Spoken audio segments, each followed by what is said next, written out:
Hello, friends. Thank you for joining us this evening. I'm your host, Zen Garcia.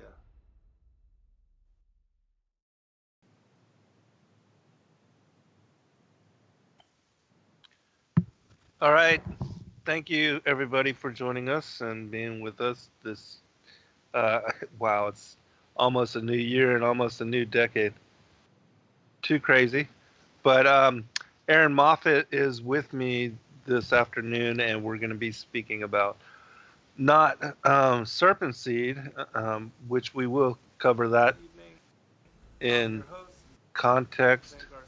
Garcia. But we're going to be talking about flat Earth. She has a lot of questions on this topic, on this issue. Those of you that follow our work, you know that we just concluded a long, enduring trial period with the Barrow County Magistrate Court and also um, the Superior Court here on the topic of, well, no non-existent curvature, and I was being sued by an individual, William Thompson, on a flat earth challenge that I put out excuse me, after releasing my ninth book, Flat Earth, as key to decrypt the Book of Enoch. Excuse me, let me get some water real quick. But Erin, would you like to say hello to the listening audience? Hi, thanks for having me on your channel. And I would have gone live on mine as well, but I just finished doing a whole bunch of new learning and understanding of my OBS to a point that it's going to be really exciting when I do go live again, but I didn't want to mess anything up this morning. And so I'm just going to play it cool over here. Yeah, no, it's all good. I'm not real good with all the OBS and the live streaming. Justin, thank God, has a handle on all of that and takes care of that for us as far as Sacred Word Publishing and our joint efforts with my daughter-in-law, myself, and they do the AMAs with Gary Wayne and also Dr. Joy Jeffries Pugh. And so I'm grateful to not have to be knowledgeable on all those aspects. Um, and so I can concentrate and focus on the other things that I do. But anyways, let's go ahead and get into the topic and kind of tell us how it was that you were led to the introspection of this particular issue, what, kind of piqued your interest, and how you've been with it, because you said that you just have recently really started to consider it with any kind of serious inquiry. So, Yes, it's a good story, I think. Well, about I'd say year and a half now, year and a half ago, I was really researching my business. I have a business of gold and silver, so was big into researching precious metals. And I'm going to tell you guys, I was one of the most asleep people you'd have ever met. I knew nothing about anything. And as I was researching gold and silver, I started to learn some stuff about other truths, like what not serpent seed yet, but spirit cooking and things about Hillary Clinton.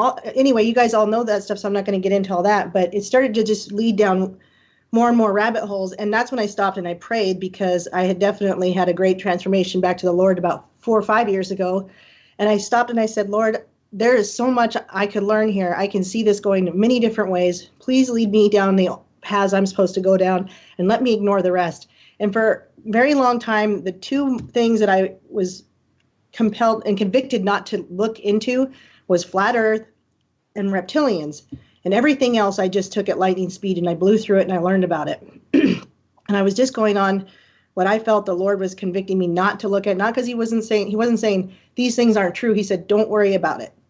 And so when people would ask me what I thought about it, I said, I don't have an opinion on those things I don't know. I've been told not to look at it right now. And that's all I would say. So rather than where you see a lot of people these days get this opinion, then they strongly attach themselves to it based on whether or not they're willing to research it, and then they won't accept any other opinion.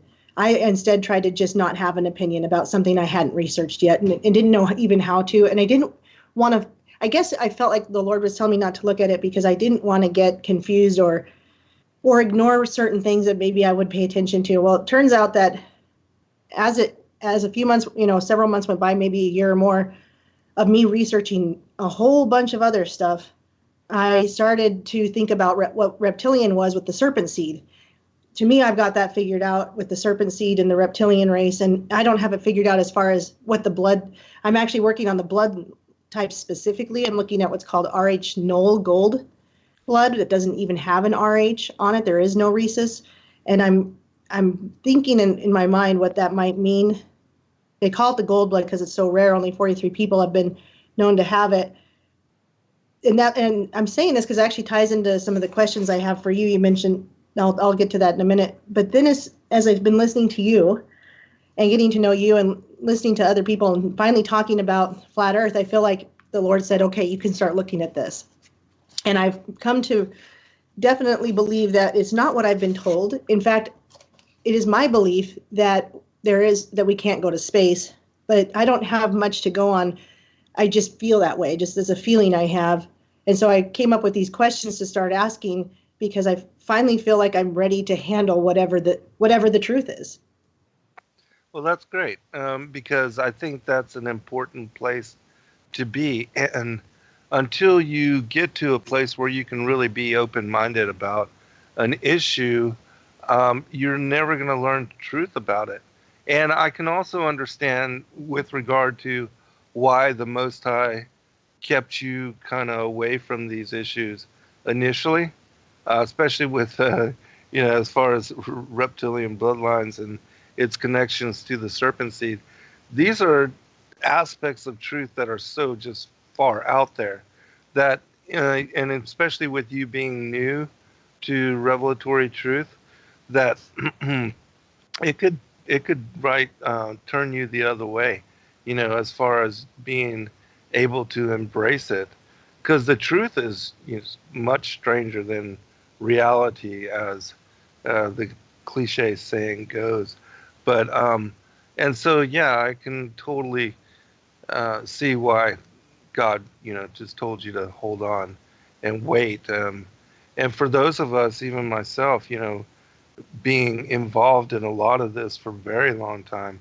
I've been on the air since 2006, and even now it's just come up in 2015, which there was a big awakening for a lot of people online and through YouTube and other platforms and mediums. And for whatever reason, well, I know the reasons why the Most High has brought this issue forth now, and it has to do with the whole ancient alien, that they are our creators, and that whole deception being pushed by so many in the alternative truth community now.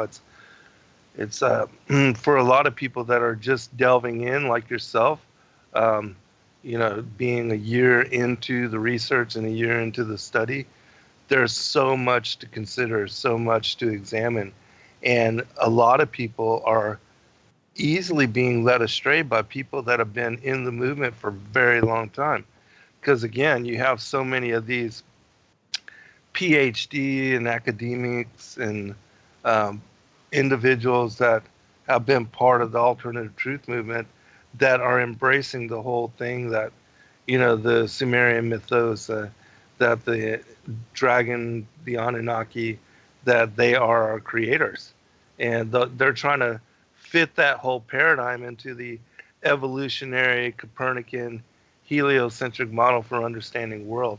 And so I think that, God is countering that whole movement by bringing the truth of biblical cosmology to the forefront to show everybody that not only is the Bible his inerrant word and that all things revealed in it are absolutely true, but that the plausibility of us going into space or occupying or building colonies on other so-called planets, all of that is a pipe dream, because there are no other Earth-like planets out there.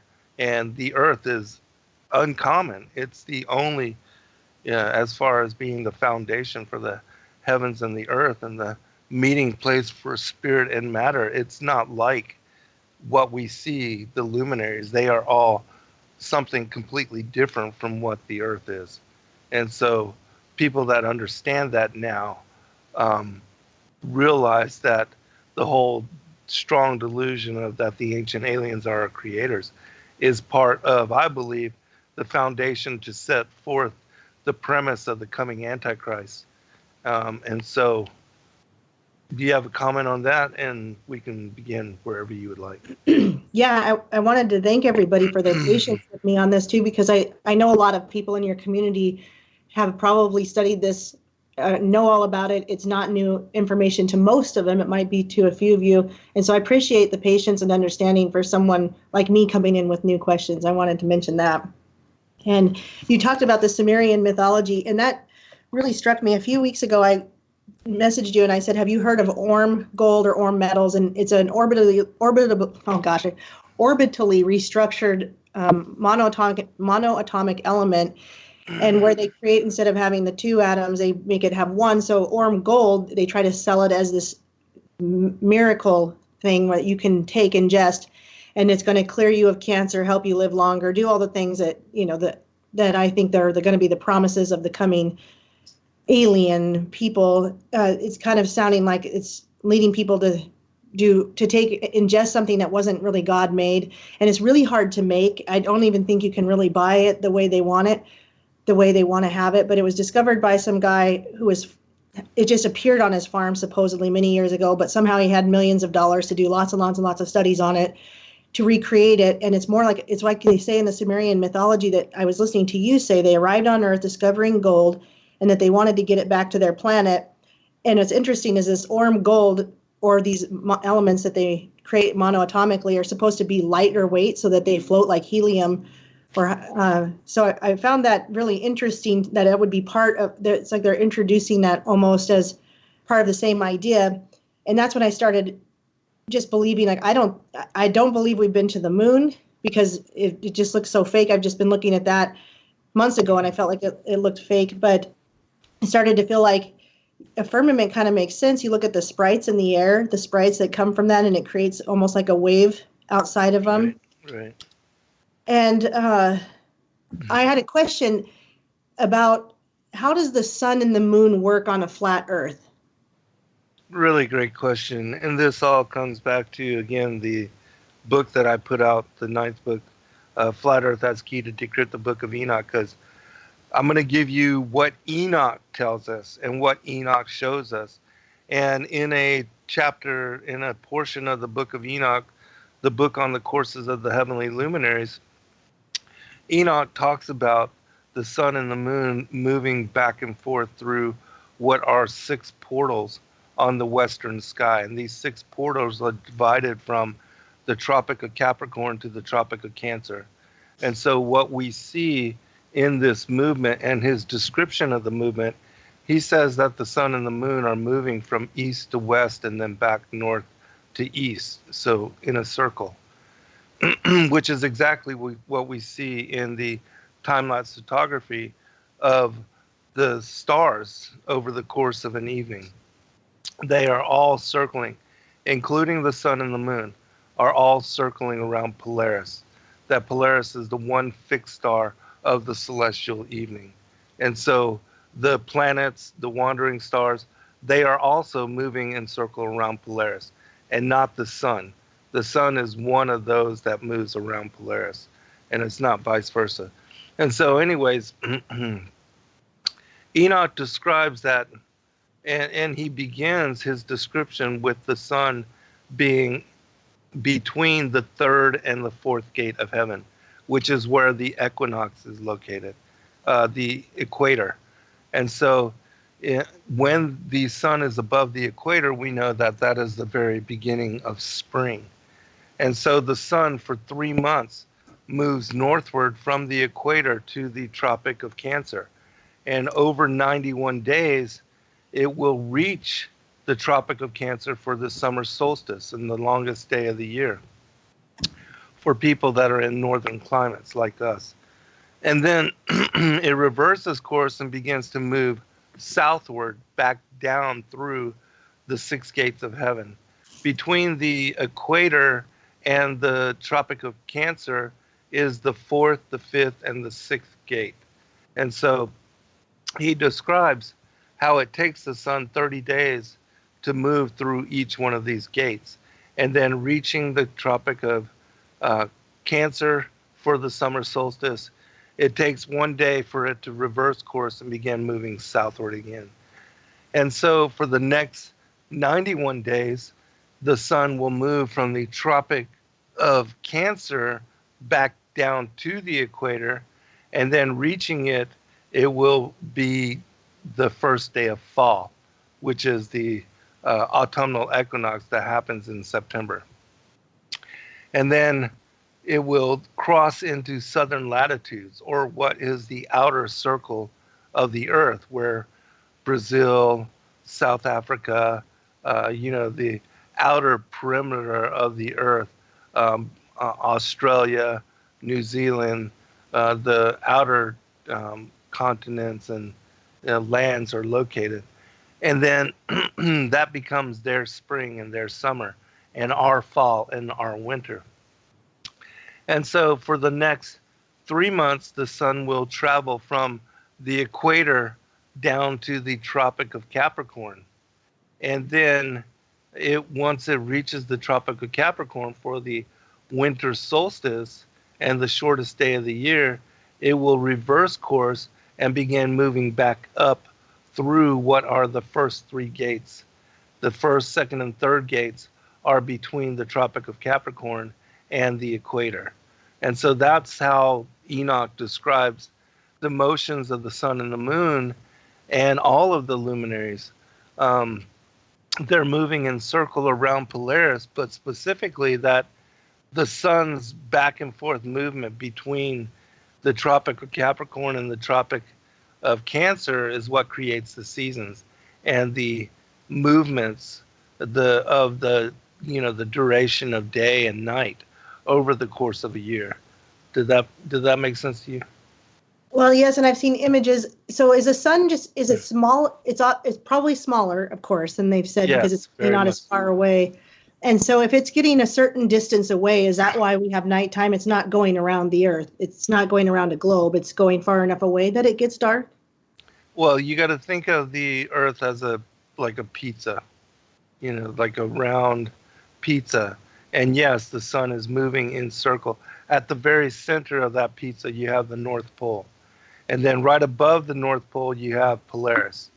And so all of the luminaries are moving in circle around that North Pole. And so the Tropic of Capricorn is the bigger circle that is out near, again, Brazil, South Africa, Australia, New Zealand, the outer circle. And then you have the inner circle, which is closer towards the North Pole, and it's up near the Arctic region. And then you have the equator, which is the median that divides the outer and the inner circle.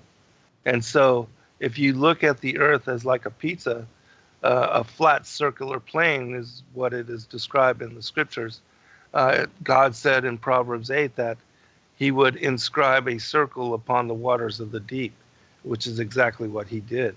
And so the Earth is settled in that manner as this circle engraved and inscribed upon a square, which is why it also describes the Earth as having 4 corners. And so it's a flat square, but it has this circle where the outer edges of where the sun's light doesn't reach.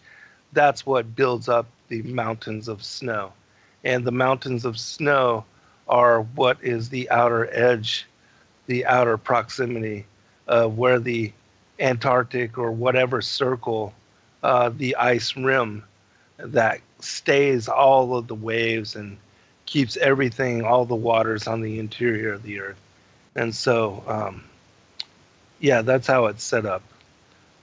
Well, the way I can bring serpent seed back into this is the only one of the biggest ways that makes sense to me that everything you're saying is correct is to know that Earth was created for us because of the sin of Adam and Eve before Earth was created right?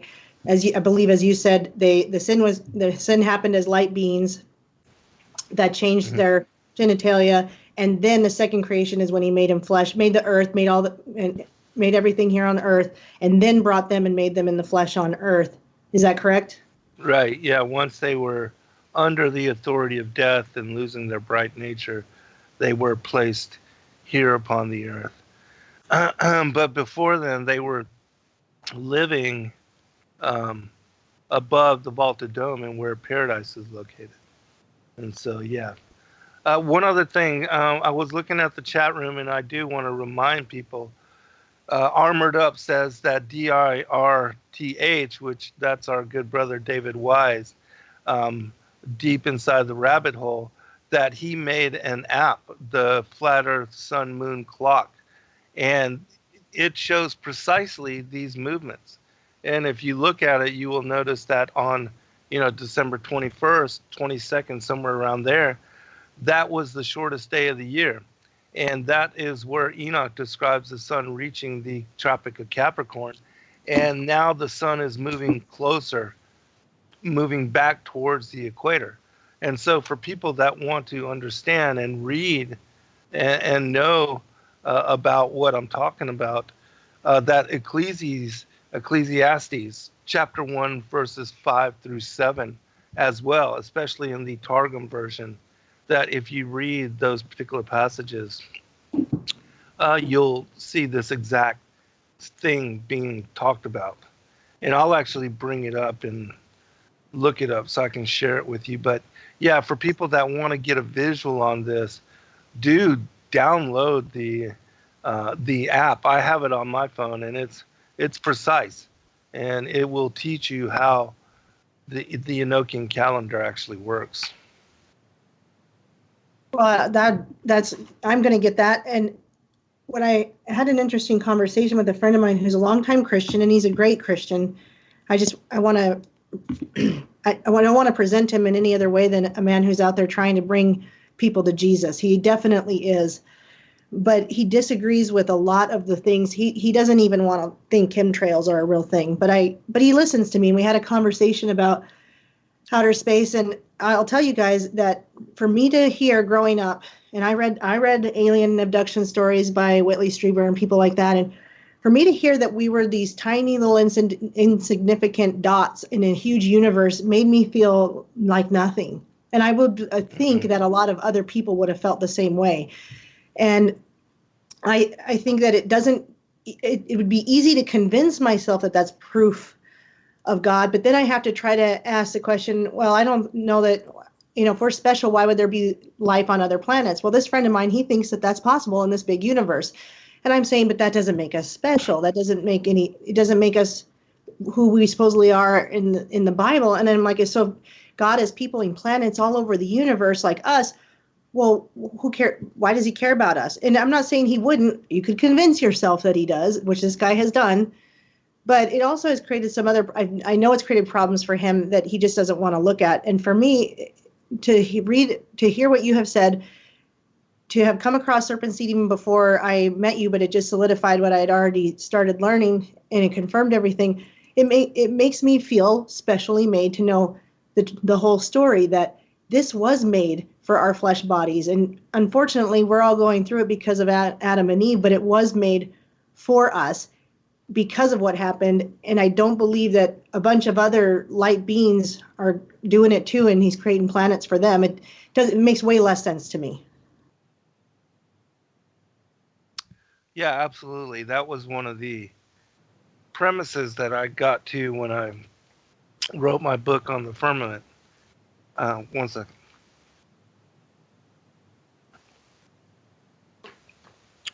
Because I realized that the firmament was the dividing factor between our world and God's world, and that what was being described in so many visions by so many prophets, like the John the Revelator in Revelation 4 and Revelation 15, he describes seeing the throne room of God sitting upon a sea of glass like unto crystal.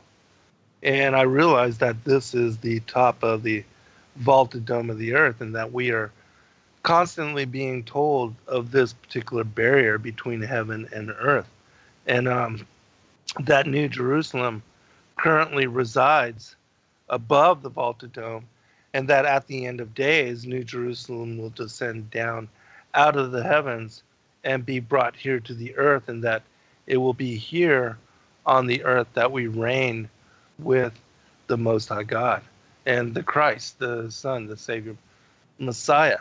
But I realized that, God is not having to watch over all these different planets and all these different galaxies and all these different star systems and light systems and, all these different worlds that just somehow evolved life.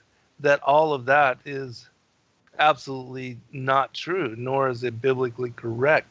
But that the Bible tells us that the earth was made especially for us, and that we were placed here to be able to inhabit it, and that there are no other earth-like worlds out there. Even though Satan, as a deception, has set up that whole Copernican heliocentric way of thinking, and I believe that all has to do with the Masonry, the worship of Lucifer as the sun god, and in ancient times and all that as well.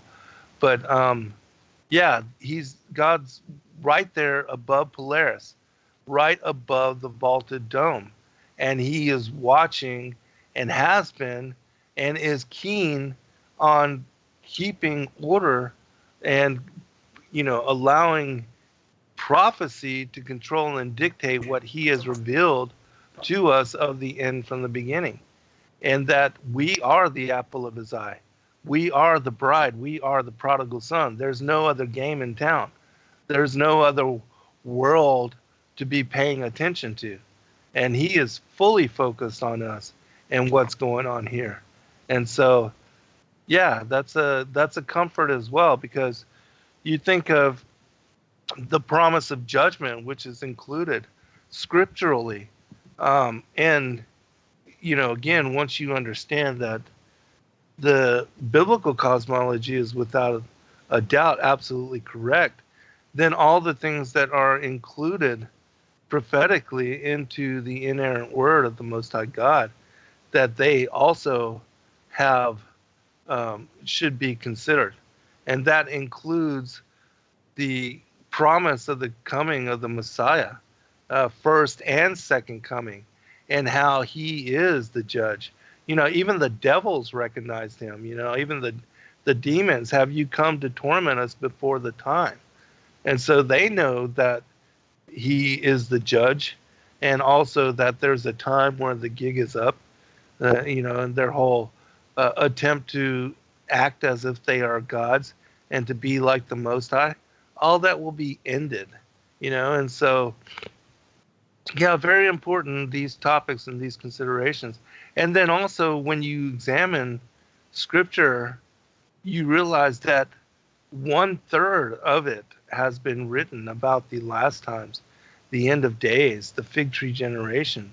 And I believe we are have reached that point. And so that it's most important for those that are alive today to read and study scripture, because it's written mostly for us.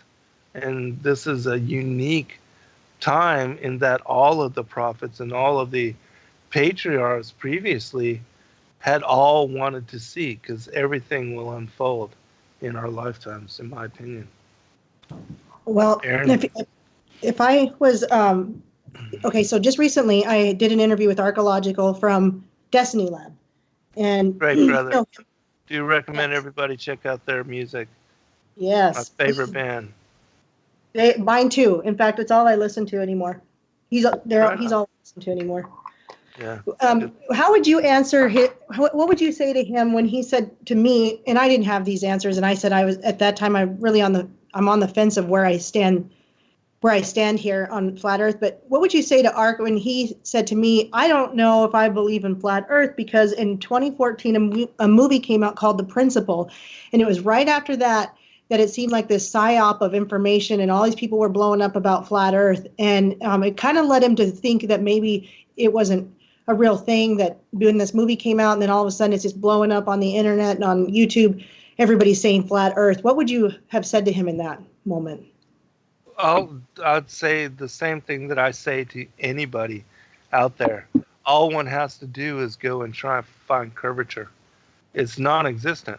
And so if there is no curvature to the Earth, and we can see things like lighthouses, monuments, cityscapes, like the Statue of Liberty, and islands at distances which should be impossible according to the rate and the formula for determining curvature, well, that automatically lets you know that what we've been taught is a lie. And the other thing that I would ask them to consider, and that's anybody, all the globalists that are out there, is the dynamics of water. That it is impossible for water to adhere to a ball, and that water will settle in a pool and find its natural level. And so, again, the dynamics of water, the properties of water negate that it can be adhering and somehow held, bound, all these millions and trillions of gallons of water being held to a ball. If you pour water on a ball, what happens? It drips off until it collects in a pool and creates a level. That's the dynamic of water. And so no matter what people say, the real scientific proof is that curvature is non-existent and water cannot adhere to a ball. And so those are two things that anybody anywhere in the world can verify, prove for themselves. And so, if people think it's a psyop, they really haven't looked into it in any manner.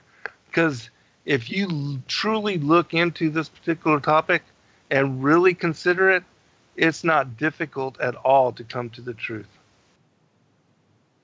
I would agree. I would agree.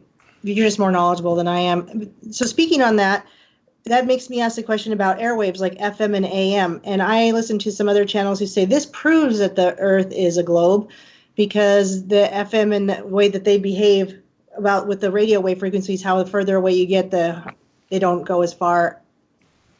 I don't have a lot of knowledge on airwave frequencies, but he was talking about ham radios and how to him it proved the existence of a globe, the way the radio frequencies stop working after a while, because it must be the shape of the Earth. So the airwave frequencies that keep going out instead of going around the Earth. No, again, no matter what you consider, the first thing you have to do is go and try to find curvature. All the FM radio, all that is bunk, because it doesn't matter, because there's no curvature. And if there's no curvature, the Earth is not spherical in shape.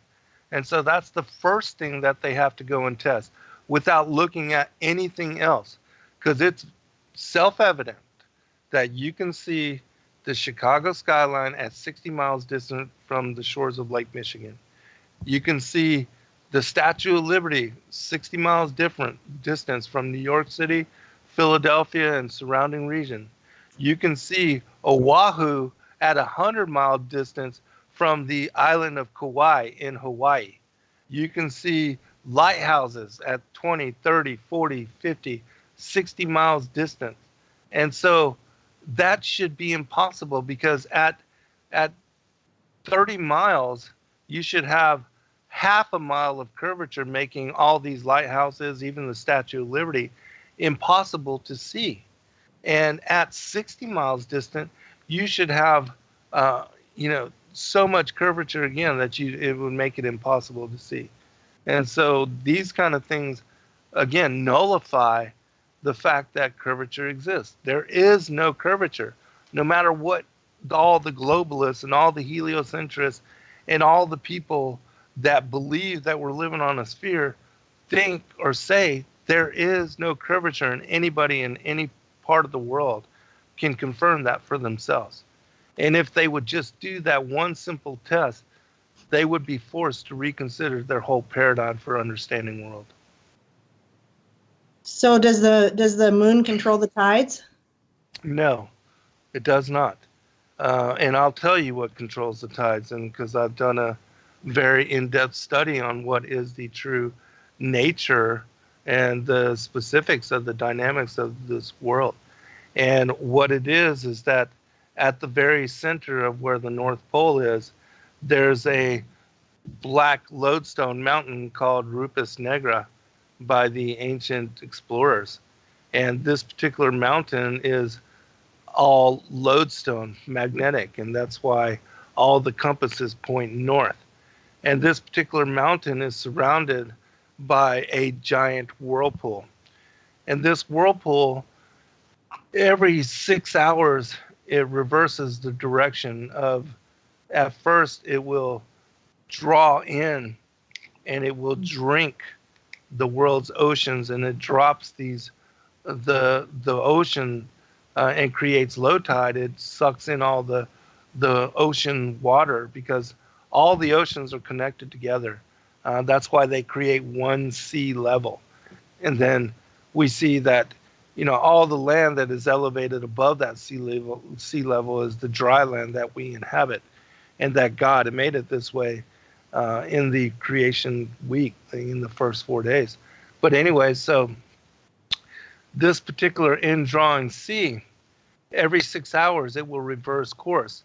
And then after sucking in all the world's oceans for 6 hours, it will then expel them in geyser.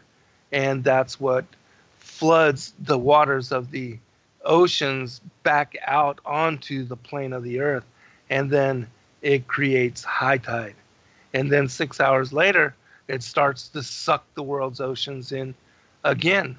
And so this cycle is the true tidal cycle, and that's what creates the high and the low tides twice a day. Very new information for me, but it sounds completely, makes sense. It makes sense in my mind. So, okay, you are familiar with Justin Fowle Brothers? Yeah, I am. They talk about Hollow Earth a lot, and I've listened to them about Hollow Earth, and then I've looked at just recently, because I'm going to be doing a new video coming up, and I'm really excited about, based on a movie I watched. But it's a lot about underground stuff. It points to a lot of underground movies. And then the Sumerian, I started looking at the Hopi tribe because the movie points to that, the Hopi tribe and what they believed. And I'm not saying, I want everyone to know I'm not talking about these mythological stories as being real. I'm just wondering if they have some connection to the truth in some way. It's just a question I have. So in the Hopi creation story, you've got the sun god and you've got the spider queen, and she controls the magic of the underworld, and he's the one that has all the I don't know. He's the one that thinks the creation out, and they marry each other, and they create earth between them.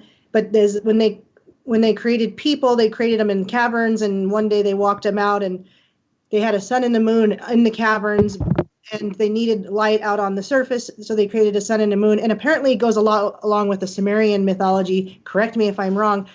What do you think about any idea of hollow earth or cavernous places where demons or Satan or another world like Agartha could exist? Yeah, that's absolutely the same conclusion that I came to, because, in my opinion, what's called the abysmal chasm, it's this same thing is referred to in the Bible as the bottomless pit. And this hollow earth entrance is found at the North Pole. And again, it's this hollow earth entrance, this abysmal chasm, which sucks in the oceans of the world every 6 hours and then spits them back out.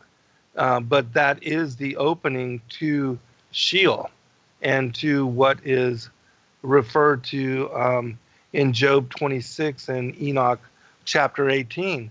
They speak about a place, actually I can pull this up, but they speak about a place where there's not a firmament above, and that it says that the earth hangs upon nothing. And that is actually a reference to this opening in the near where the North Pole is. And again, if people want to know more about what I'm talking about, because I do have in Paradise, the Sides of the North, and the Mount of the Congregation, which is my 19th book, I cover in great detail this particular topic, and also how the giants are bound in the interior of the earth, and that they will be released as the locust army at the end of days. All of this is found in scripture as well. But I'll share this passage from Job. It says that dead things are formed from under the waters, and the inhabitants thereof. Hell is naked before him, speaking of the Most High, and destruction hath no covering. He stretcheth out the north over the empty place, and hangeth the earth upon nothing. He bindeth up the waters in his thick clouds, and the cloud is not rent under them. He holdeth back the face of his throne, and spreadeth his cloud upon it. He hath compassed the waters with bounds, until the day and night come to an end. The pillars of heaven tremble and are astonished at his reproof. He divided the sea with his power and his understanding. He smiteth through the proud. And so all of this is talking about, again, the real dynamics of the creation. Because as I've shared it and as I've covered it in great detail, Jacob's ladder is at the North Pole, and where he sees the angels ascending and descending, that they are ascending into the third heaven, which is where the Most High has established New Jerusalem and the throne room, the heavenly temple. And also that the place of the righteous, paradise, is there above the vaulted dome. And then the earth is the meeting place for heaven and hell. And then you have this abysmal chasm, this bottomless pit, directly under Polaris and under this lodestone mountain, Rupus Negra. And that it leads into the interior of the earth. And that's where Sheol is found. That's where Satan and Legion and the demons are located. So, when you talk about the angels ascending, I remember that from John 1:51, and I took a note of that months ago, and it's just been sitting on my whiteboard up in the corner, and I wondered about that. I was like, is this another fallen angels thing, or what could that mean? But you just explained it, and now I know why it's been sitting on my whiteboard for, 5 or 6 months. Yeah, I would, again, if you want to know the details of the true dynamics of the way, the shape, and the earth, and how it all works, I recommend people checking out the Paradise, the Sides of the North, and the Mount of the Congregation, because I share specifically passages from what is the letter of Gerardus Mercator, who created the northern polar projection map that shows how the real, that the paradise was located at the north, and how the 4 quadrants, the 4 rivers, it's all divided, and that this particular lodestone mountain is located there, as well as this giant whirlpool, this indrawing sea. He shows it on his maps, but all this disappears after, I believe it was 1577 where he wrote this letter to John Dee and describes all this. But then all the maps thereafter, they just show the North Pole as being, a big Arctic Ocean, which it is not. But anyways, and I also share a book called The Inventio Fortunata, and the specifics of these ancient historians and also explorers that describe having encountered and running into and seeing this whirlpool and this mountain, and they describe it in their adventures. And there's also the stories and the mythology of Aeneid, Virgil, and of Odysseus in the Forget the name of that book. But anyways, the one that describes all of Odysseus's adventures. And then Jason and the Argonauts, all three of these explorers describe encountering what is said to be Charybdis in the Greek mythology, which is believed to be an ancient sea monster, but it's actually a giant whirlpool. And so if you have the understanding of truth, you can connect the dots and understand the discernment that, really unites all these things in reality. Have you ever heard of anything called the Summer Gate in the ice wall? No. What is it? Okay, I've seen maps, and again, they're really poor maps. But because I've seen them, I wanted to ask you about it.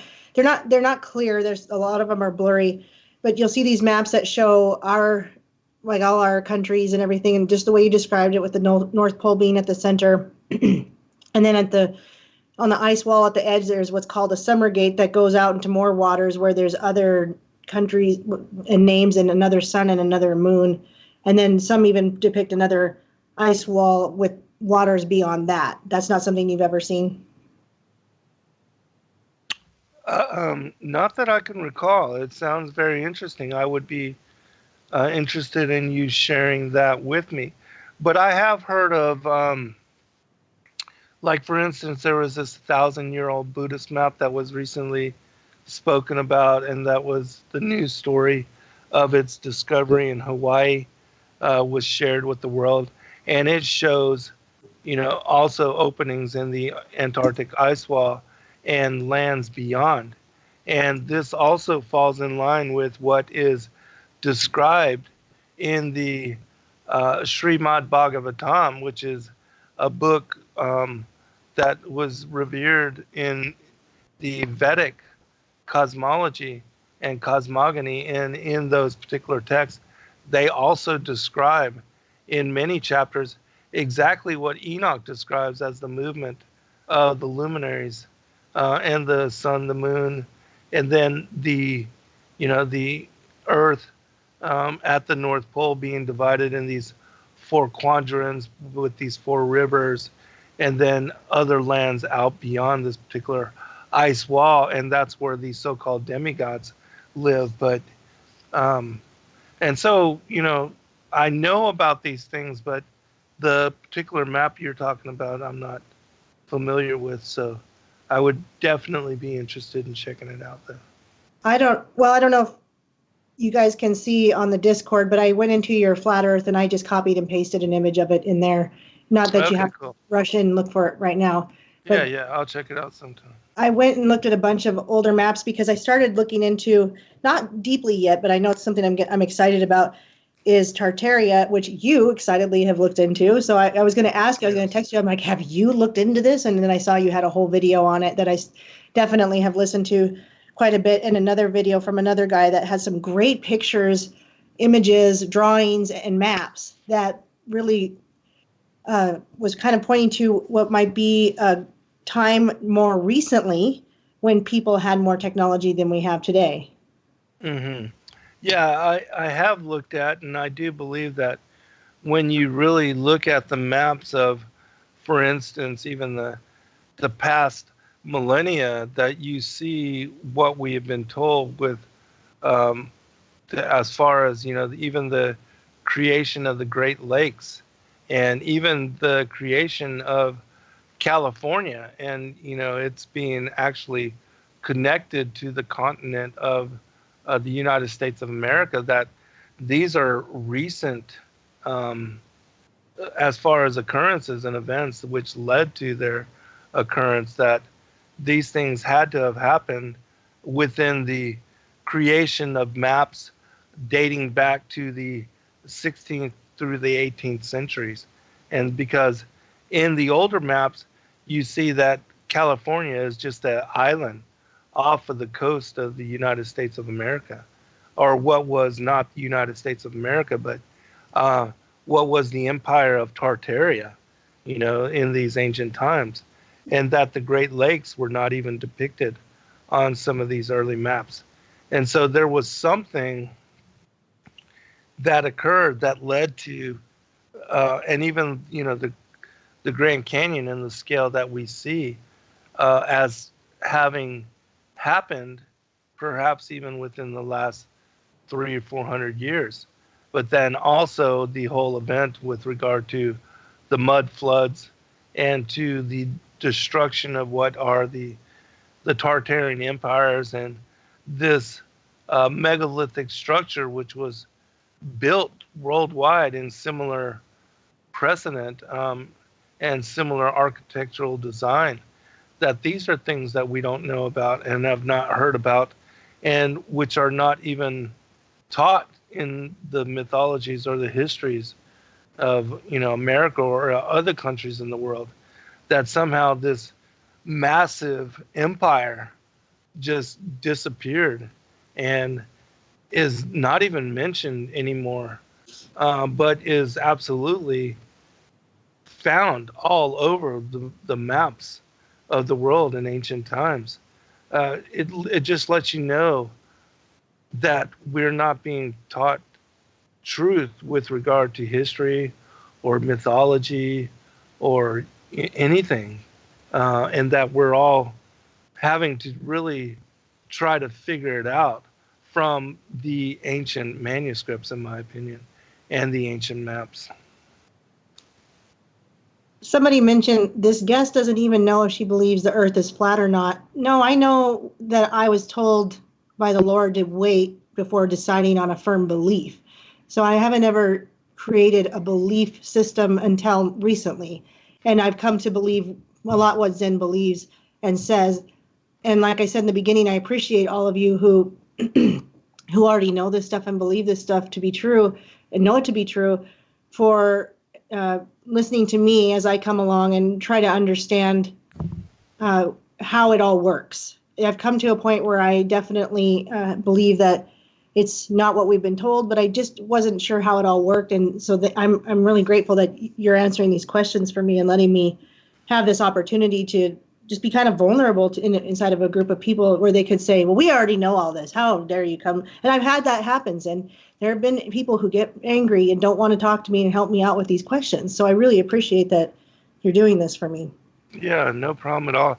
And also, I want to remind people that some of even my closest friends, like we do AMAs, or my son and my daughter do Ask Me Anything shows with both Gary Wayne and Dr. Joy Jeffries Pugh. And even though just recently Dr. Joy came out in support somewhat of Flat Earth, she still has not looked into it in great detail.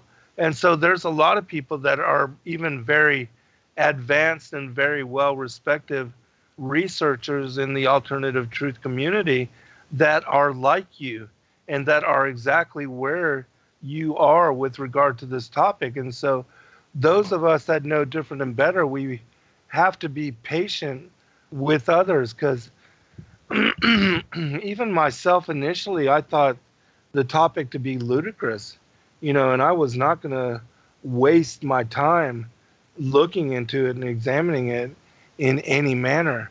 But only after I did so, and that I learned again that curvature is non-existent, that water cannot adhere to a ball, that I was really forced to go deeper with this particular issue and my investigation of it. And so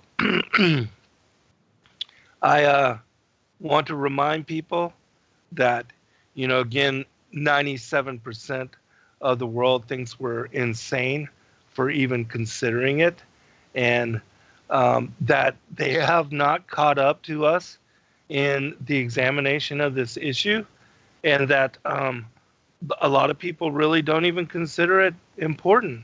And so, and they won't, again, until, in my opinion, a lot of people are bending the knee to accept the mark of the beast and are buying into the whole premise that the fallen angels are, or the extraterrestrials are our creators, that it will come to the forefront, and that a lot of people will realize then that the study of cosmology is really important for not only our faith, but also with regard to truth.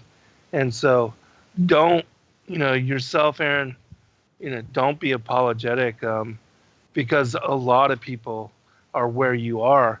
And I'm just giving thanks to you for really going into the study of this with open mind, and for really wanting to seek answer, and for reaching out to somebody like myself that is willing to share with you even my own journey to awakening on this issue. Right, because there's always going to be something that even you don't know still. There's always going to be something. Oh yeah, that, of course. And I'm finding connections, and I get excited about them. Like I said, I never believed when I started my own channel. Never did I think that I was going to start connecting up certain videos to where one of my most recent deep digs I did, I asked people to watch about 3 or 4 other videos before even watching that one, because I just couldn't believe how the Lord had connected this information for me. And again, that's why he, like you said, he told me to hold off of other certain things I just wasn't ready to understand. Because in the beginning, when somebody asked me about reptilians, I was like, I don't know if it's interplanetary alien stuff or not. I didn't know until I came across Serpent Seed, and then it just was like, boom, I know exactly what it is. Right. And, that's the way it is. I mean, there's so much with regard to truth and prophetic truth, and to what has been hidden from us. And, we are living at a time where the Spirit of the Most High and the Holy Spirit is being poured out upon all flesh, that so much truth is coming to light, and in such quick manner. I mean, even the fact that now we, have access to a lot of manuscripts which have been hidden and preserved by people and groups and individuals that gave their lives even to preserve them and to make them available. I mean, yeah, there's so much coming out now that nobody can keep up with it all. And really, we need all each other as a body, the body of Christ, to consider and to learn and to grow together. And so, nobody has all the answers, and that's why it's important that, we come together in this manner to talk about the things that we've learned, and to encourage each other in growth and investigation. And so otherwise, we just get caught up in a box, and especially for those that think they know already everything and different and better. I mean, if you are not open to embracing new possibility, you're only going to learn or consider what you think you already know of a truth. And that's how so many people get stuck in the matrix, and because of that are really deceived until they can embrace new possibility. Okay, well, I do have a couple more questions. Yeah, so sure. Let's hit it. Okay, so what do you think, what is it, this is kind of a broad question. We do seem to have these planets, right, that are different than the stars, would you say, or is that not true? Yeah, the wandering stars, yeah. So do you mind explaining why, what these are and why? Yeah, sure. Again, according to scripture, there are 7 what we call planets, and what are alluded to as wandering stars in the book of Enoch. But in the Bible, what is referenced as planets has to do with the Mazzaroth and the constellations. And so there's, again, nothing Earth-like. And what we traditionally believe planets to be, they're not Earth-like either. They're just a set of luminaries that move differently from what are the Mazzaroth or the zodiac, the constellations. And what I mean is, by most of the stars in the heaven, they are set to this specific pattern of constellation and stars, which we call the Mazzaroth.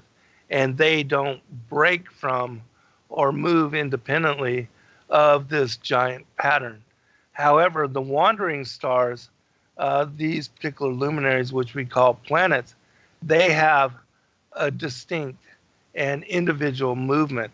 And those particular planets are referenced in the ancient accounts as being the Sun, the Moon, Mercury, Mars, Venus, Saturn, and Jupiter.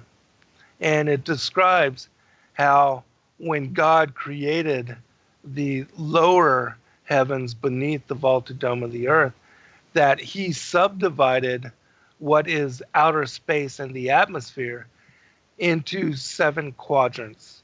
And these are called the 7 heavens. And it is in these 7 heavens that God appointed as tabernacle the different regions where each one of these wandering stars, each one of these planets, they move and hold independent movement. And so the tabernacle of these particular 7 heavens, they contain and they regulate and they hold within them the movement of, again, the Sun, the Moon, Mercury, Venus, Mars, Saturn, and Jupiter. And so these 7 stars have a completely different cycle and also a different influence on what is cited as, people believe in horoscopes, and they talk about how these particular planets and these particular luminaries, they have a influence on the people that are born into, wherever, whatever year and however the constellations were laid out during that particular time. And so they have a movement which is independent, again, of the greater design, the Mazzaroth. And that's why we see that these particular luminaries have a different regulated pattern and also a different cycle and a different movement according to their placement in the 7 heavens.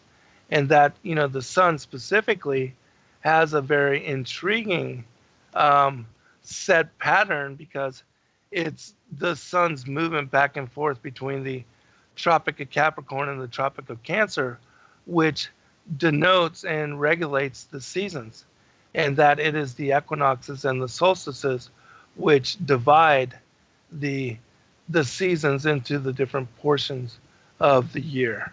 And so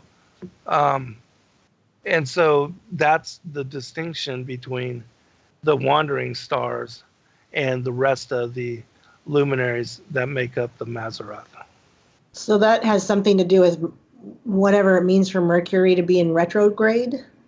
Yes, because according to the way that Mercury moves in circle around Polaris, that in certain instances it has the appearance of moving backwards, but that's, again, just because of its circuit, the cycle that has been established for it in the heavens. And we don't see the fullness of that cycle because of the alternating 12 hours a day and 12 hours a night. And also because when it reaches a certain movement of its circuit, that portion is hidden to us. And so, yeah, those kind of things create what is seemingly in perspective retrograde. And for some reason, a lot of Satanists or Luciferians or whatever you want to call them have chosen, or maybe has been chosen for them, Saturn. Like I did a video about it on the black cube of Saturn and all the cube references in the Philosopher's Stone and Hermetic alchemy, and Saturn being a big part of that. Do you have a simple answer as to why you think Saturn, they either chose it or it was chosen for them? What is up with Saturn? I think that, and I don't know specifically, but if people look up the different historical and astrological significances of the different planets, like the sun, the moon, that Mercury is, or not Mercury, but Mars. Mars is said to be related to times of war or to conflict or to battles in the affairs of humanity. And Venus is associated to love. That Saturn is in some manner, and actually, let me look it up here while I'm talking about it, that it could have connection in some manner to what you're alluding to here with regard to the cube. I'm not certain as to what the cube you're talking about, but let's see. Well, it's something that they show when they say they, the ubiquitous they, but it's something that's shown a lot in videos like Superstars. That gal that does like Shake It Up, and I did a video on it, and there's several people. I don't memorize everything I ever do a video on. I'm not as good as you. I'm getting there, and that's how I learn. Is I make the videos. It's one of the ways that's helped me learn. But they are always, it goes back to the Philosopher's Stone and Hermetic alchemy. But their way of finding the final thing that's going to make them live forever and join up in their duality and have this ascension. Yeah, I can't really speak on that with regard to, any kind of informed opinion because I've not really looked at it or studied it. But just pulling up here, it says Saturn in the astrological significance is the ruling planet of Capricorn and is exalted in Libra. In Roman mythology, is the god of agriculture, the founder of civilizations, social order, and conformity. It's interesting that Saturn has, again, the connection to Capricorn because it is then, when the sun reaches the Tropic of Capricorn that we have the shortest day of the year, and that we then transition from what would be death and winter to then soon spring and harvest. But, again, what the elites believe about Saturn and its connections, I really don't have any knowledge on that. However, I would recommend that people, if you want to know what the Bible or what the biblical belief of the connections of Saturn, and I'll pull that up. One can find that in the Chronicles of Jeremiah, where it talks about the creation of the planets and the stars. And so I'll read to you what it says about Saturn, and perhaps it can give us some answer. Do you mind repeating that again? The Chronicles of what? The Chronicles of Jeremiah, Jerahmeel. It's a particular text that it's a very ancient text that was published by Moses Gaster, and it has great information, a parallel account on the creation of, the sun, the moon, the stars, the planets, all of that. And if people study it, look into it, it provides great information on the biblical cosmology again. And I'll just read a little portion of it just to give people an idea. It says, the following 7 planets God created and placed in order in the firmament for the benefit of the world. For by means of them, people calculate the signs, seasons, astronomical computation, the time of summer, the number of the hours, days, months, periods, and festivals. As it is said, they shall be for signs, for seasons, for days, and for years. The 7 days of the week are called after the 7 planets. The sun, and again, this shows you that, the earth is not considered a planet. And also that the sun and moon are included with the other planets. The 7 days of the week are called after the 7 planets: the Sun, Venus, Mercury, the Moon, Saturn, Jupiter, and Mars. On the first day, Sol, which is the Sun, rules, and this day is called Zondak. I'm going to actually skip the names of the days and go to the influences. Okay, and here it says that the firmament is divided into 7 degrees, one above the other. They are 7 distinct places for the 7 planets, and this is their order. The first degree is near the earth, and this lowest degree is the habitation of the moon, in which the moon makes a circuit round the firmament. The second degree is the habitation of Mercury, in which it describes its circuit in the firmament. The third degree is Venus. The fourth is for the Sun. The fifth degree is for Mars. It skips the sixth for some reason. And then it says the seventh degree is for the highest of all, the habitation of Saturn, which it takes 3 years for it to complete a circuit around Polaris. And then here it says the influences of these particular planets upon humanity. This is the order of their work. Saturn is appointed over the poor and the needy, women over faintness and sickness, diseases of the body, and over death. His appearance is like that of an old man with a sickle in his hand. And, since the elite worship, in my opinion, Lucifer and death, it would make sense that they would have this kind of connections. It says Mars is appointed over war, bloodshed, the sword, over the wicked, over slander, over strife, battle, hatred, jealousy, quarrels, over warriors, wounds, injuries, bruises, over fire, water, and destruction. His appearance is like that of an armed warrior, with a sword in his right hand, and he appears like a man of wrath and a stirrer up of strife. I'll just read quickly a few of the other ones, and then we'll move forward. Jupiter is appointed over life, peace, and good, over prosperity, tranquility, joy, pleasant conversation, rejoicing, richness, greatness, sovereignty, and majesty. Venus is appointed over kindness, favor, love, lust, passion, desire, marriage, the birth of man and animals, the fruits of the earth, and the fruits of the tree.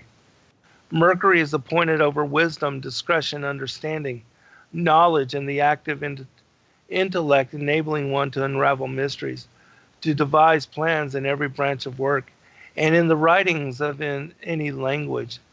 The sun is pointed over light to separate light from darkness, and through it to enable us to calculate the days, months, and years, and to do every kind of work, to make any kind of work, to walk any distance, to migrate from city to city, and from town to town.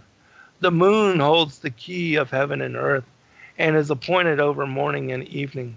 She is set over all creatures to lead them in right or wrong way, although she has no power in herself, either to do evil or good. Everything was created by means of the word of God, and hence the rabbis have said that the orbit of the sun and the circuit of the moon, the order of the stars, the arrangement of the planets, the calculations of their circuits, the length of days and the division of the hours, which at first are long, then become gradually shorter, are all the work of God. And so we see again that, the 7 planets and their circuits, the way that they move in the firmament around Polaris, that this is what God established as the creation of the Mazzaroth and the celestials.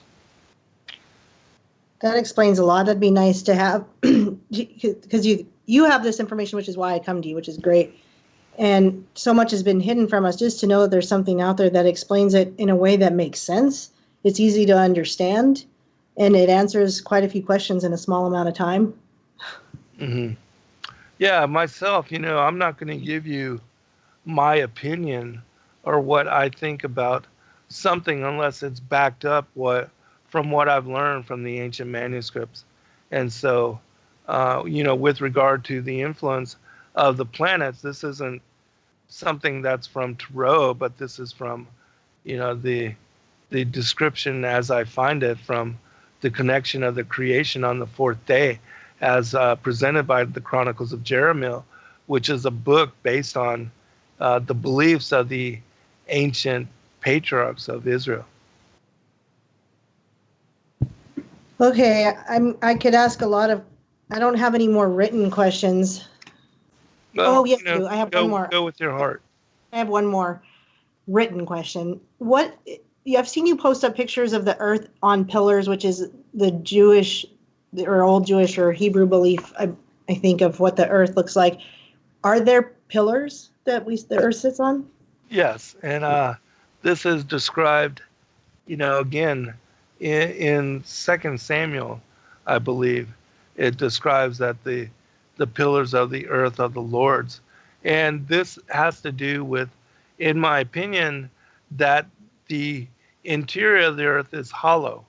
And so that the surface of the earth and that the hollow aspects of the interior of the earth, which make up the domain of Sheol and the different levels all the way down to Tartaria, that these pillars uphold, what is the flat surface of the earth, and that what are described as the pillars of the heaven, that they are actually the connection of the firmament to the outer circle of the earth. And so, yeah, there are actual pillars. And again, it just, in my opinion, has to do with the architecture of how the earth comes together with the interior of the earth, because it does describe the earth as being porous. And that's why we see that even a lot of the waters that make up in the waters of the deep, they are found in the interior of the earth and not just on the surface with regard to the oceans. And that's why, during the flood of Noah's day, that it was instrumental that God not only opened the windows of heaven, but that he opened the fountains of the deep, and that a lot of what ended up flooding the earth came from those deeper levels. You reminded me of something when you said that about Noah opening up the floodwaters opening up from heaven. So my friend that believes that the huge universe explains God also said that that's when the firmament went away, and I didn't have a good argument with that, because I was like, maybe, right? So his argument was that there is no more firmament since that happened with Noah and the waters coming from the heavens. No, that's absolutely not true. Because again, the firmament, when you examine it and you look at it and study it in great detail, on the second day, it says that the firmament was created as a barrier for the waters above and the waters below.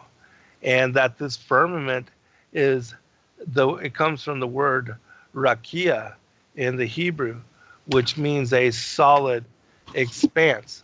And that it is believed to be crystalline in nature and also impenetrable. And so it is a hard, rigid, firm structure, which is also where we get the word firmament, and that, which is a Latin word, but it is also connected in ideology with being firm, rigid, hard, and as a barrier between the waters above and the waters below. And that's why we see that even in Job, when he describes it as a mirror, like a molten looking glass.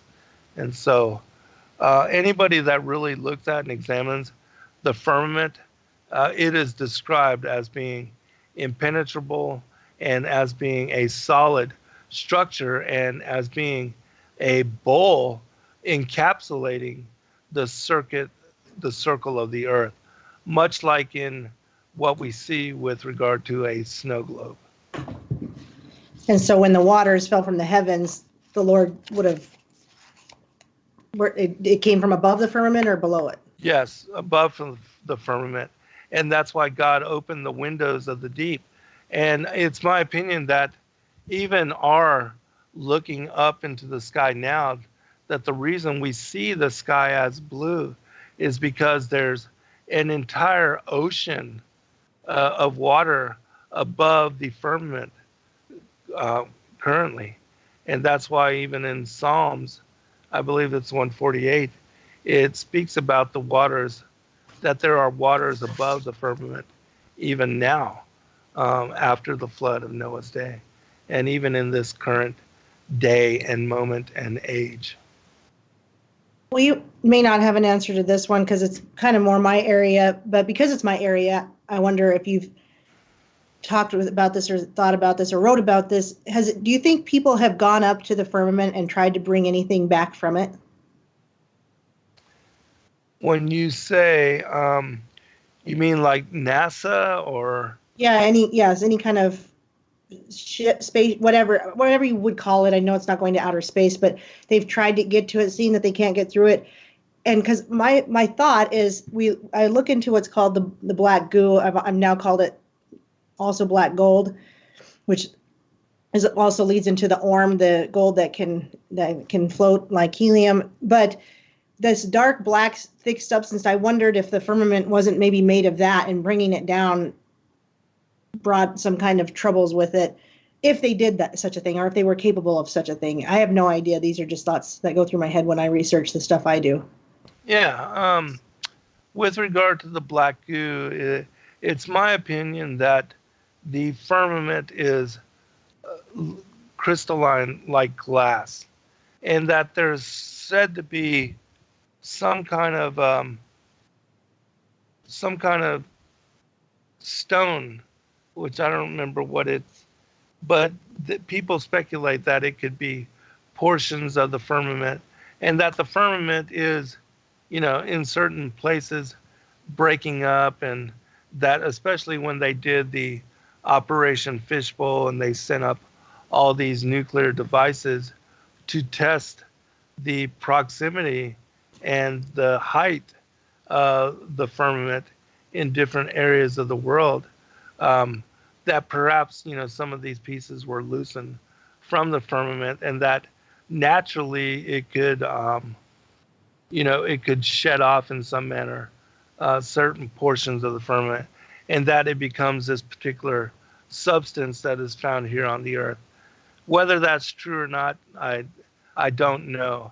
But again, I do believe that the firmament is crystalline, said to be semi-transparent, and that's why we can see through it the waters above, which makes the sky blue. But I have heard about the black glue in certain manner, but I don't really recall what it is, and because again, my focus is on the scriptures, the ancient manuscripts, and that's where I really devote a lot of my time. But I do believe that with regard to the firmament, that it can be easily tested as to how the shape of the firmament and how high the firmament is in the different areas of the world, and that you can do that with radio waves, that they bounce the radio waves off of the solid structure of the firmament in order to make hearing radio and even TV broadcasts are doing the same thing, that these transmissions are being bounced off of, they say clouds, but clouds aren't solid, so there's something solid up there that they are reverberating these signals off of. And in my opinion, that is confirmation as to the the solid structure of the firmament, which is above us. And so I do believe that if people wanted, they could test how high the firmament was. Like if, for instance, if you wanted to know how high the firmament is at its highest altitude, that would be where Polaris is. And so you would just have to go to where the North Pole is and to send signal upwards to where Polaris is located and to find out how high the firmament actually is. And that this kind of study can be done off of every altitude and in different as you go out towards the outer circle of the firmament, where it comes down and joins in union with the circle of the earth. Well, I'll just mention my knowledge. Just if you don't mind, I'll mention why I asked that about the black Yeah, goo. no, please. My knowledge of it has definitely become what somebody said, being used in transhumanism and AI technology. Absolutely. I go along with what Anthony Patch says. He calls it programmable matter. And we see it in so many movies like Venom. I mean, we could name probably several where you've seen black goo, but Venom is the one that I've put my focus on because it's going to be the promise of everlasting life and freedom of death on earth, though, not the way that we're supposed to do it with Jesus Christ. And it's demonic in its nature, of course. And Anthony Patch talks about it by laying down a third DNA strand with gold. And I couldn't understand why gold for the longest time until I looked into Orm gold, which has a conductivity 40,000 times that of our own DNA. So it would be fast and it would cure all diseases. And you look at Venom, the character of Venom had cancer before his symbiote came, the black goo symbiote that takes over. But he had to agree to let him be a part of his body before the symbiote could take over and cure his cancer and fight these battles for him. And so I bring it up because it was a belief from some movies. And I look at movies as kind of one of my fun things I like to do. And I've made videos on movies, like the movie Get Out, and I'm doing another one pretty soon on the movie Us. But it's interesting for me because I don't get frightened by it. This isn't a scare tactic. It's just interesting. Again, like we talk about some of these things not being salvational to start interest. Mm-hmm. But there's some movies that have pointed to going up to the atmosphere and possibly bringing back something like the black goo. And that's why I asked. I was like, is it even possible that in looking at movies and in the interest of my area, is it possible we went up there and could grab something like that and pull it down? And it doesn't sound like it. It sounds like it's something very different. Yeah, I don't personally believe that, we're able to breach or to grab, from the firmament. I don't know, but, I do believe that there is something up there, and whether they can take samples or not, I really don't have any idea with regard to that.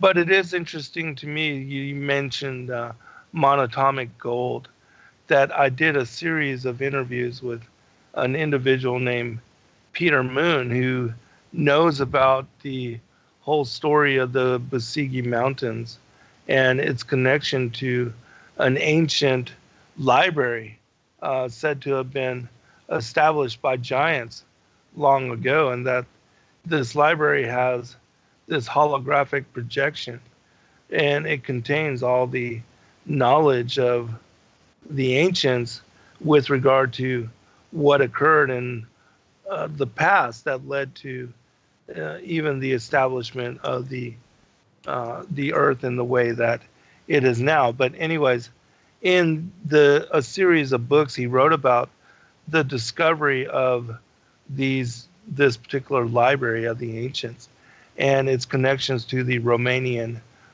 secret societies, and also to the intelligence branches of the military, that there's a particular individual that he met that had knowledge of this information and that shared it with him in certain aspect, that they talk about the monatomic gold and how it has beneficial effects with regard to longevity and to quote unquote immortality.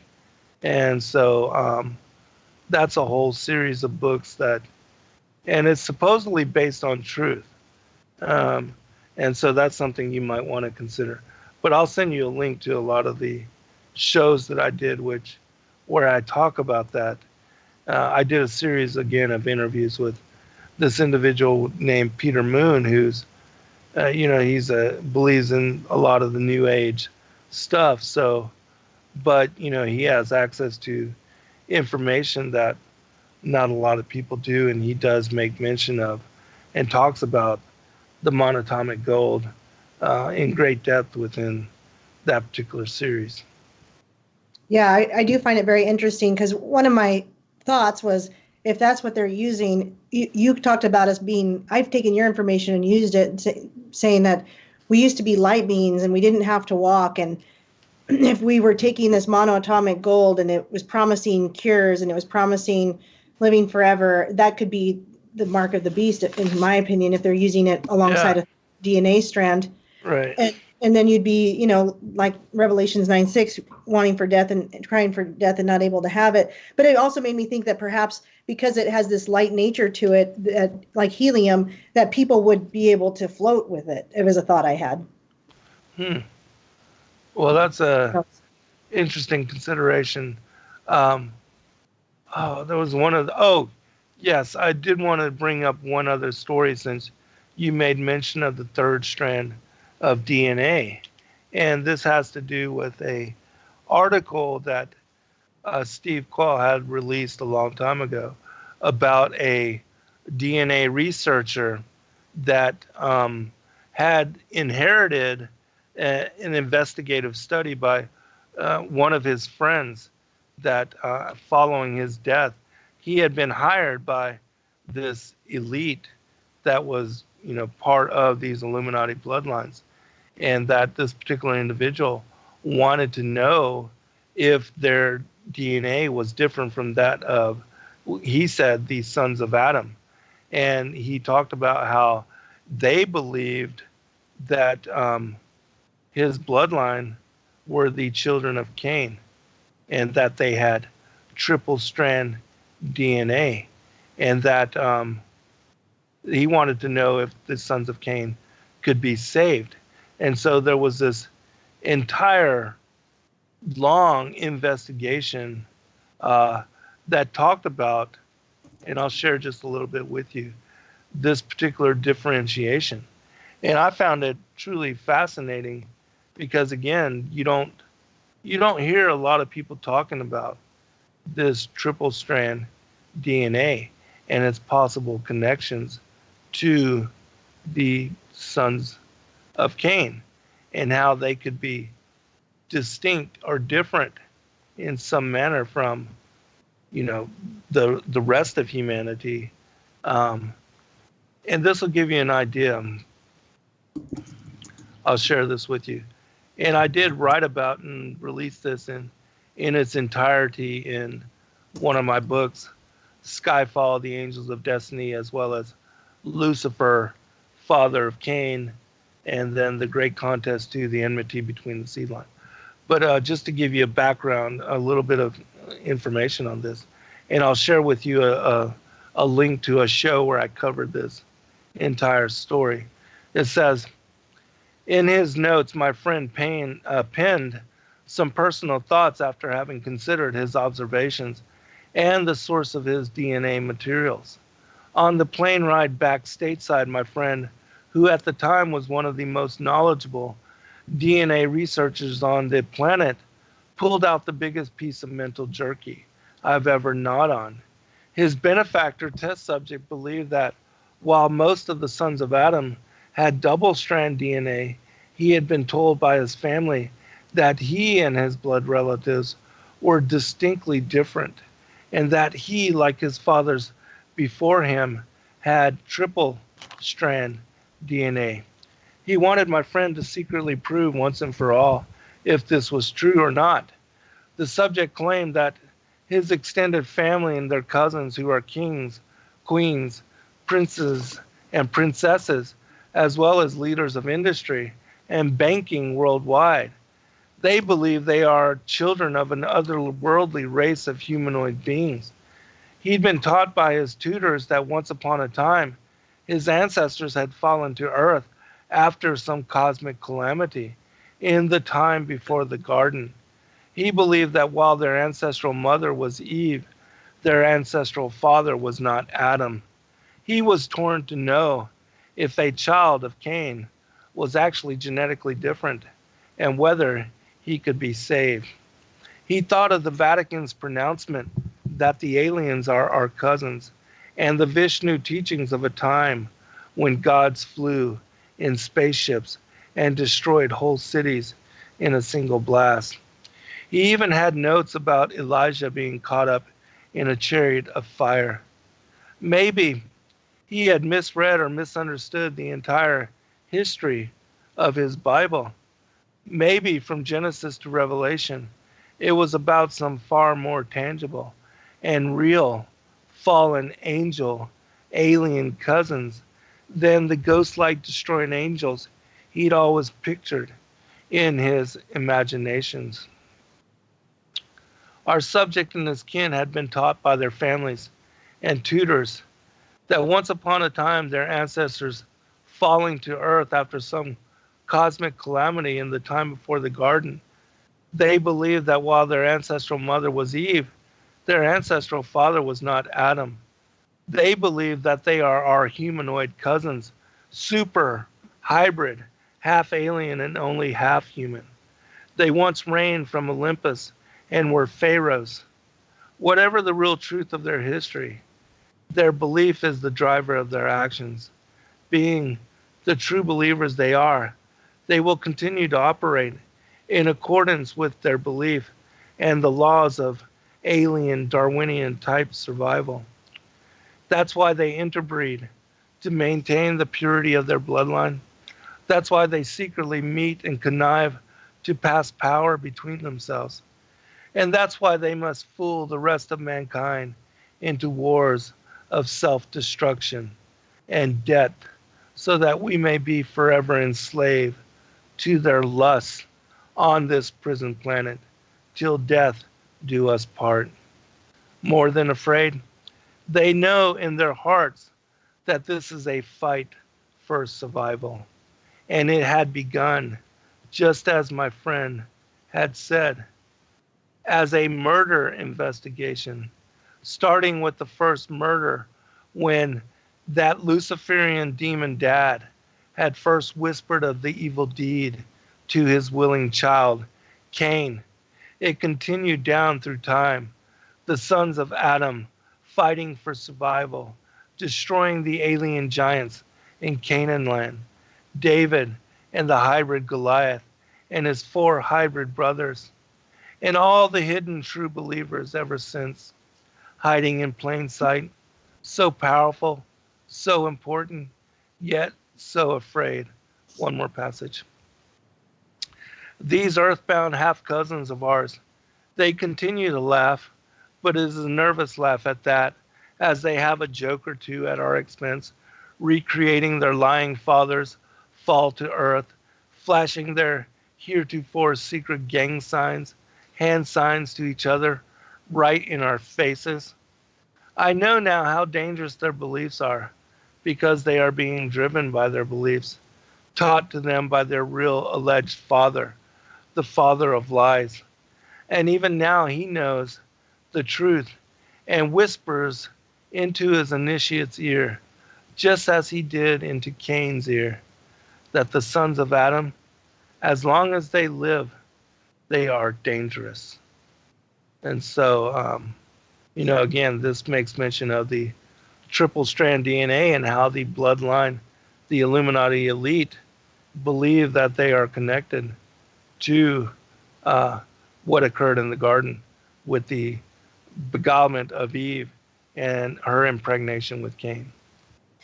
I think that explains exactly how I think of it. It's far more than just an Rh negative. It's easy to say, oh, it's Rh negatives, but there's something to it about the copper bloods too, because they don't like the iron. I won't get into it.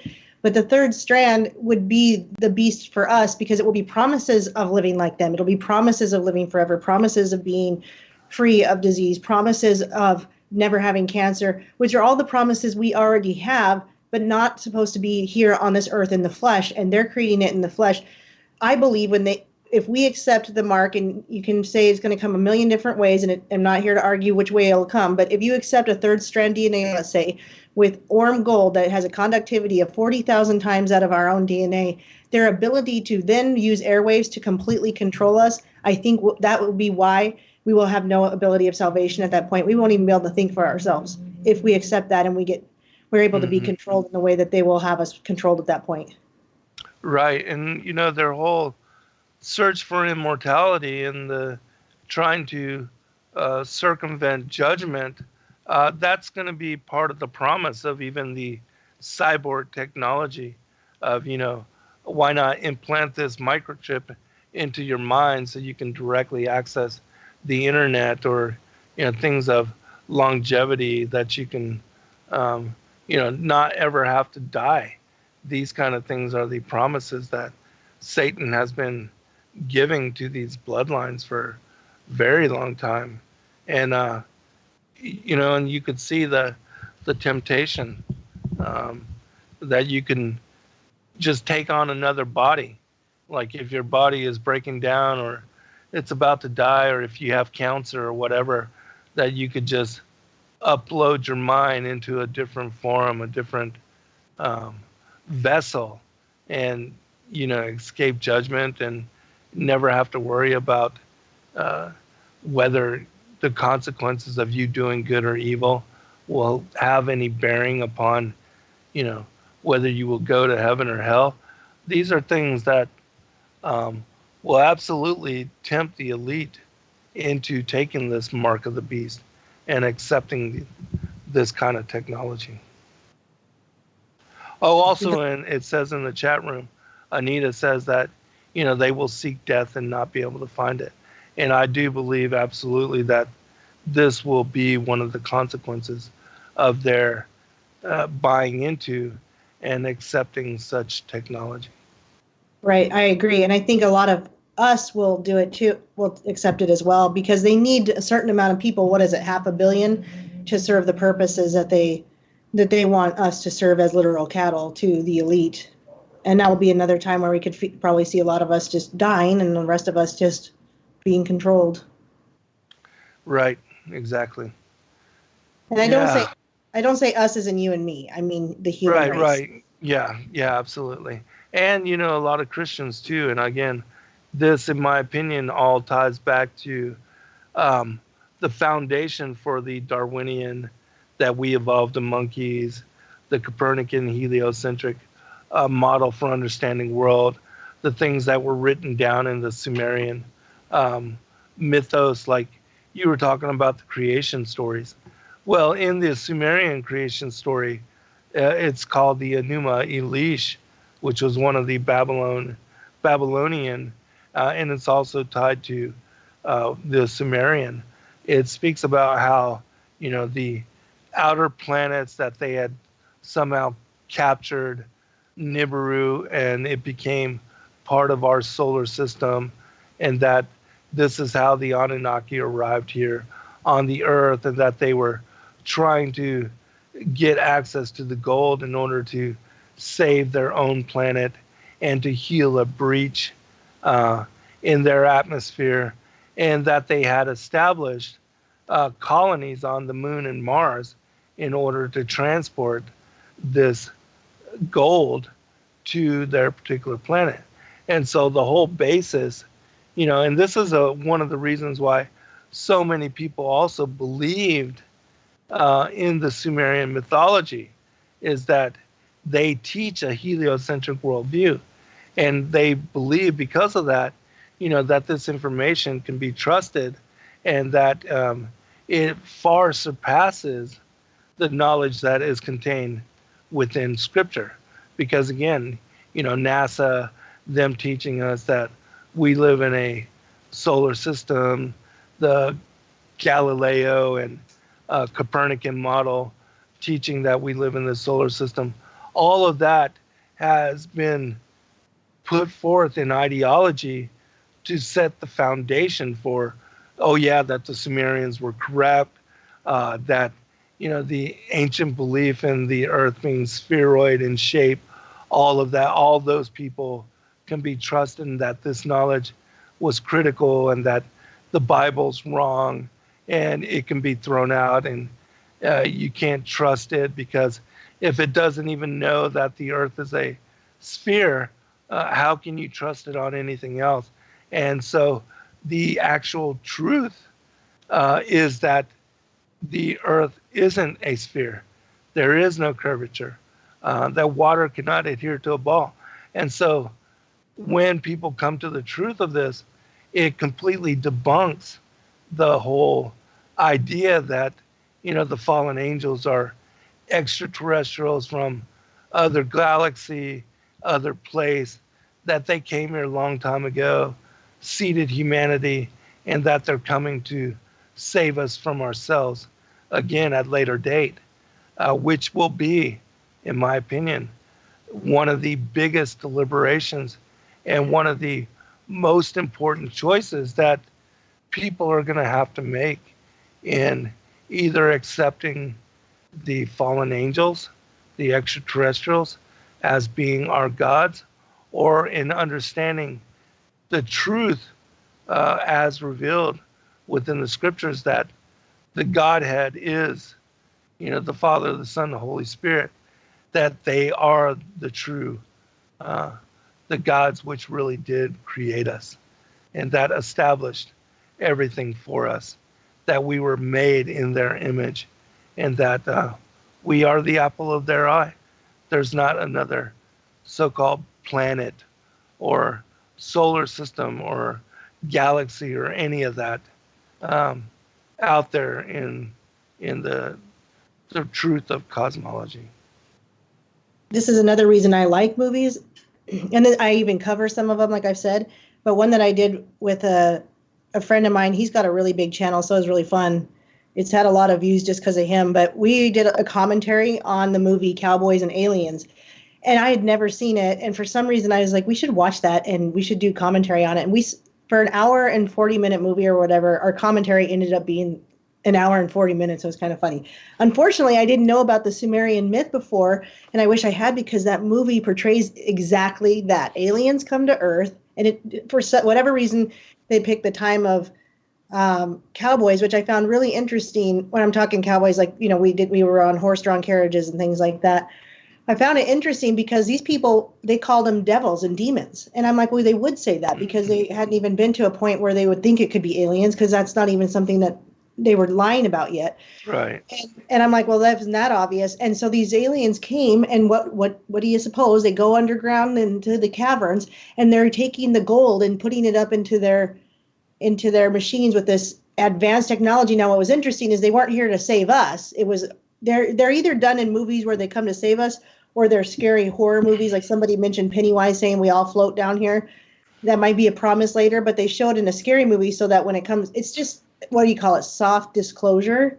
So that when it actually comes time to do that, it won't be the horror movie like Invasion of the Body Snatchers. It'll be something like, oh, this sounds great. And I kind of remember something about this in a movie one time, but it didn't happen like that, But anyway, Cowboys and Aliens, exact story of the Sumerian myth where they're coming from another world and they need our gold to take back to theirs, but they were not here to save us, and which is exactly the truth. That was the truth in that movie. They're not here to save us. They're here to kill us. Right, and to take us over. And also to prevent any of us from inheriting the ordinances that they abandoned so long ago. And so, yeah. Fun stuff. I knew we'd get back to the serpent seed. Yeah, right. Well, it's an integral part of, the bigger picture, the story of what is the war in heaven and its connections to the enmity between the seed of the woman and the seed of the serpent.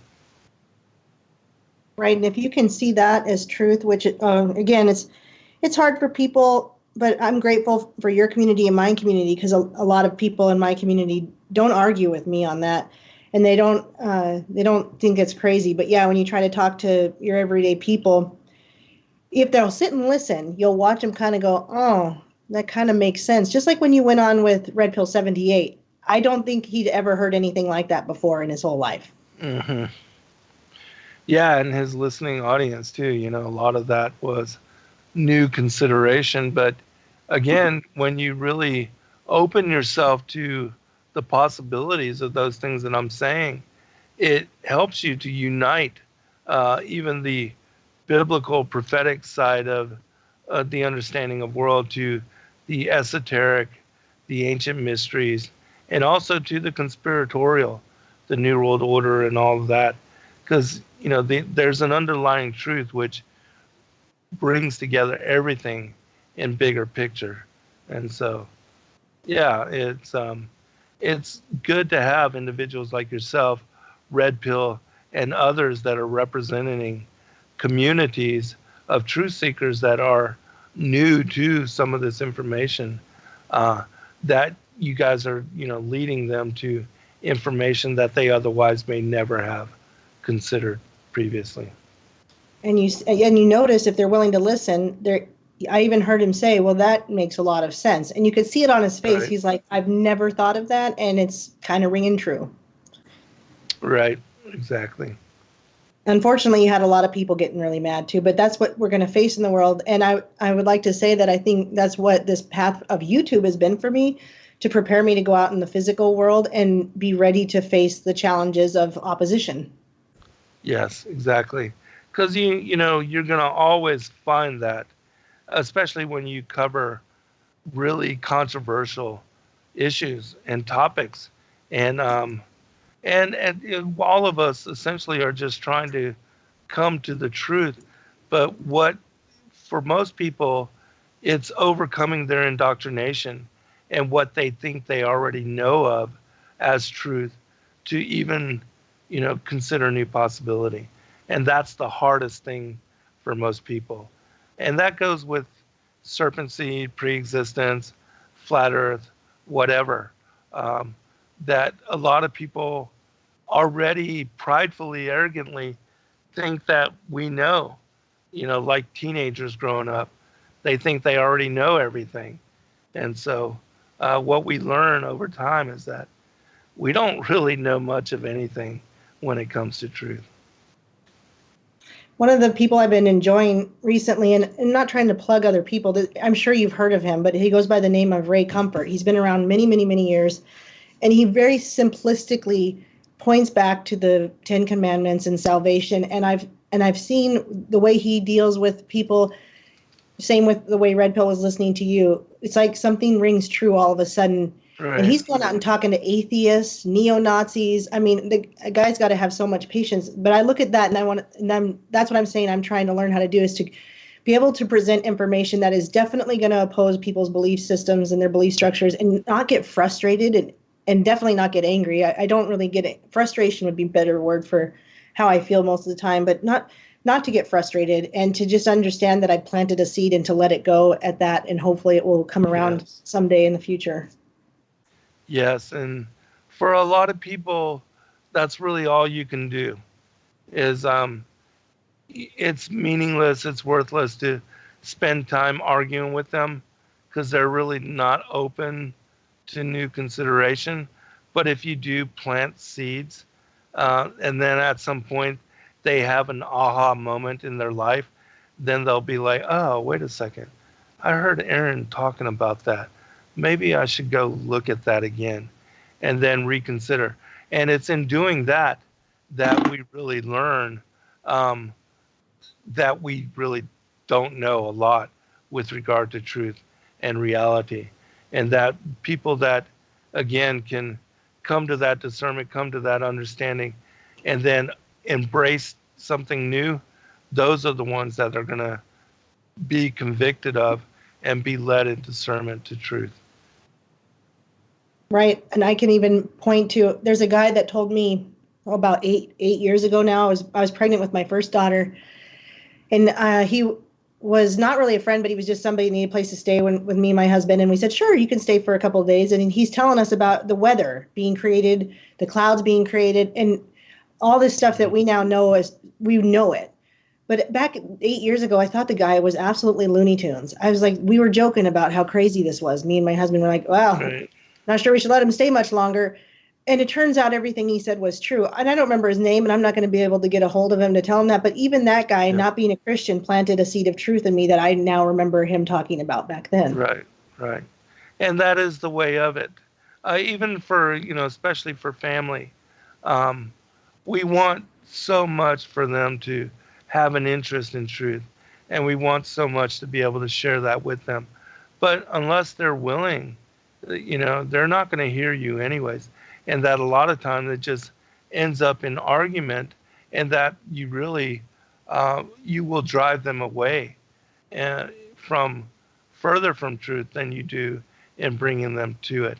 And so I think that we should respect people for where they are, honor them for, where they are with regard to truth, plant the seeds and try to help, and then really just pray for them and leave it with the Most High. Well, I agree. And I think we're right at the 2-hour mark, which is pretty perfect. Yes, exactly. And so, again, I appreciate everybody listening in. Erin and I are going to try to get together at least once a month and to, ask and share and fellowship, and hopefully I can guide her on some things that she's new to, and that she can also lead me in discernment to things that I've never considered before. And so we learn together in coming together in this manner. And so thank you, everybody, for joining us. We greatly appreciate you. Erin, can you give out your website and, your YouTube and contact, anything that you'd like to share with Yes, us? Yes, I want to say thank you too. I really appreciate, like I said it twice before, but I'm going to say it again. I appreciate everyone's patience with letting me ask questions that you may have had information for a long time.